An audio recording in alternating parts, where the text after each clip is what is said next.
For anyone questioning the Caitlin Clark effect, we now have people wanting to watch golf because of her. We saw the kind of offer that Ice Cube made to Caitlin to play in the Big Three. That is $5 million to play 3 months. Everyone believes they are familiar with the Caitlin Clark tale, a rookie phenom who broke records and attracted fans to the WNBA. However, the reality is far more bizarre than what the headlines portray. The startling $10 million earned off the court is where it all begins. The WNBA is perplexed by her covert power play and her pay, which makes her a media goldmine. Higher than the NBA. So I was like, oh, what's she going to get paid? Because finally, you know, you can get a real paycheck. And then I saw it and I was like, this can't be right. Because this is what it is. In the first year, Caitlin Clark will earn $76,535. You don't have to be on the court all the time to make millions, as Caitlin Clark just demonstrated. This novice is cashing 6-figure salaries only to show up and talk, while others are sweating through their 90s. Companies are paying more than the price of a house to have her perform on their stages, and they are flying her over the nation. In contrast, the WNBA itself appears to be tossing her peanuts. By turning her off-court presence into a financial empire, she has accumulated an incredible $10 million. Indeed, it's exciting to see that the player for whom everyone felt terrible suddenly has more zeros in her bank account than some seasoned NBA pros. But wait, there's much more to this tale. And I'm so happy for her to get the $28 million. In addition to making a ton of money, Caitlin Clark is radically altering the sports marketing industry. She has skillfully acquired attention, platform, and influence, all of which the WNBA struggles with, and used it to suppress her opponents and critics. Hold on tight because, to be honest, not everyone is pleased with the way Caitlin Clark has transformed the game. Caitlin Clark is more valuable than practically every professional basketball player in the world when it comes to marketing. Her ability to change the entire story is just as brilliant as her game. In her opinion, the WNBA is not the final destination, but as a tactical starting point for unmatched visibility. Millions of people follow her everywhere, and the attention she receives is far more valuable than a game day salary. Caitlin Clark's last WNBA playoff game had over 2.6 million viewers, and now we are seeing the ratings dip under 1 million. This is when things start to get really wild, though. While some athletes concentrate on accumulating points, Caitlin is developing a brand that makes money from each and every engagement. For a half-hour virtual engagement, she charges $100,000. For in-person events, that amount can easily be doubled or tripled. Just by showing up and speaking, she has earned at least $600,000 this year. That is not productive. Because she is captivating, genuine, and a living example, brands are lining up to print money. People believe her rather than only listening to her. Additionally, she has endorsement deals comparable to those of industry titans like State Farm, Wilson, and Nike. Nike apparently signed her for millions of dollars without requiring a proposal. Caitlin Clark doesn't have to persuade anyone of her value. The heavy lifting is done just by her name. Her appearance in one of State Farm's peculiar advertisements probably cost them their whole advertising budget. She was practically given a blank check by Wilson, the renowned basketball brand, and every transaction solidifies her reputation as a worldwide phenomenon in addition to a player. Phenomenon.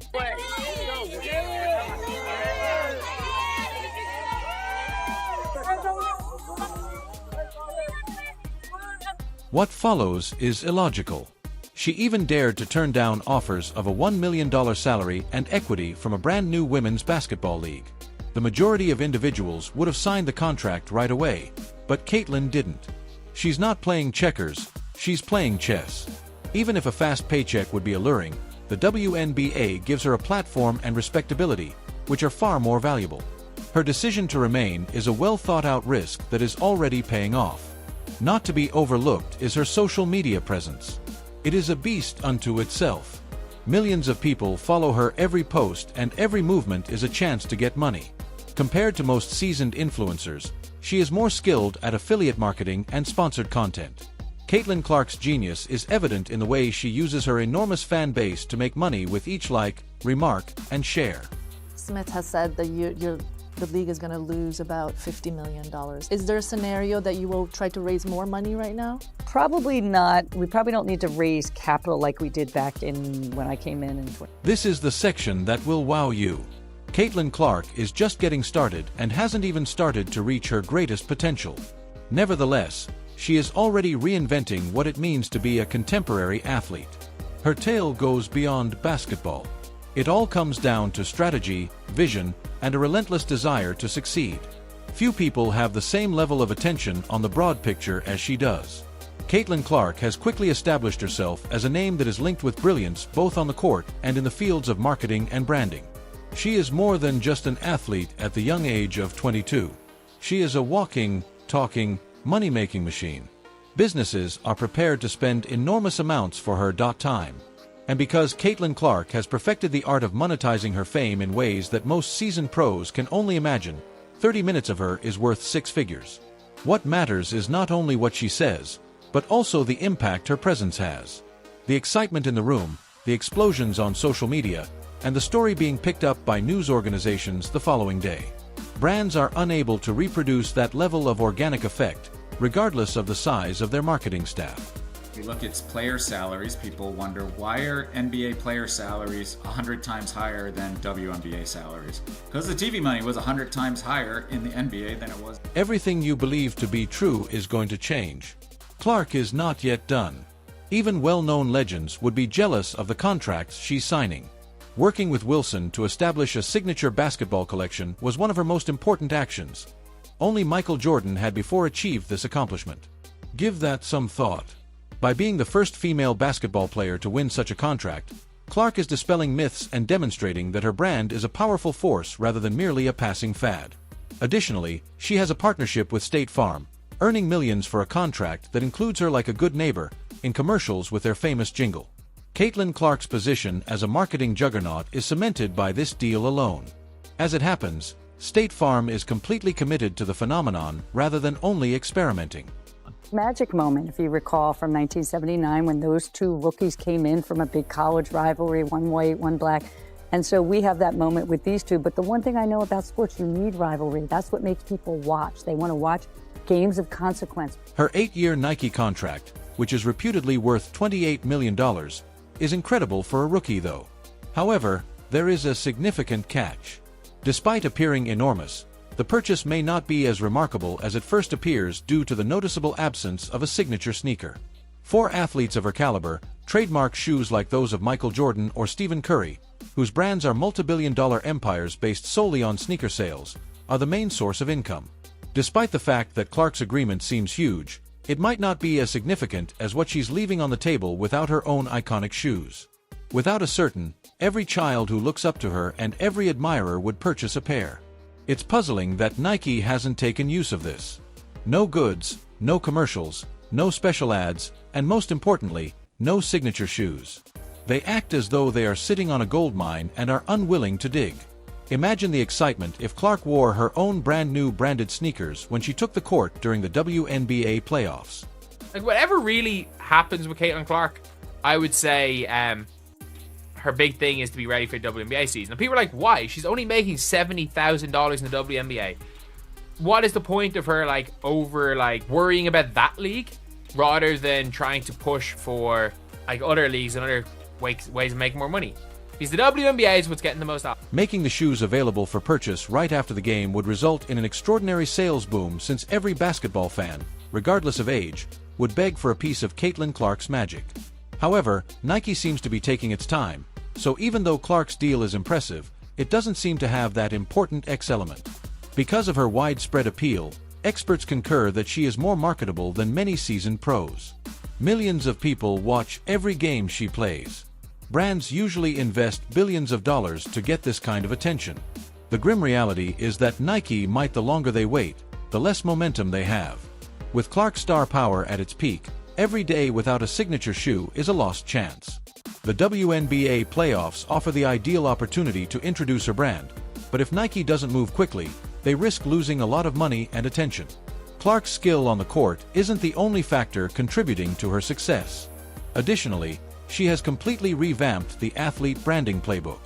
has also been reported that Unrivaled 3-on-3 League offered Caitlin Clark significant equity in the league and a salary that is over $1 million. So this is the first time that we've heard of any money being thrown at her. We've heard that it would be a major deal. It would be a similar setup as to what Despite having already amassed a multi-million-dollar fortune, she still has a lot of unrealized potential. For Caitlin Clark, the game isn't just taking place on the court when she makes the right strategic choices. In the business sector, she is also winning handily. The rest of the sports marketing business is keeping a close eye on her every move and collecting copious notes on how she's changing the game, even though Nike is taking a while to catch up. For example, she might easily become a billion-dollar brand herself by finally releasing that iconic shoe. Without a doubt, Clark's upcoming projects will revolutionize the game. The work of Caitlin, the Clark approach, offers a valuable lesson in long-term strategy. She is not looking for short-term success or celebrity. Rather, she is painstakingly creating something that will last long after her playing days are past. The nicest part is that she is doing everything on her own terms. One thing is quite evident: whether she's making incredible three-pointers on the court or arranging multi-million-dollar transactions off of it, Caitlin Clark is. So a lot of people are saying, oh, why is Caitlin Clark, like, she should play in Unrivaled, she's making like $1 million.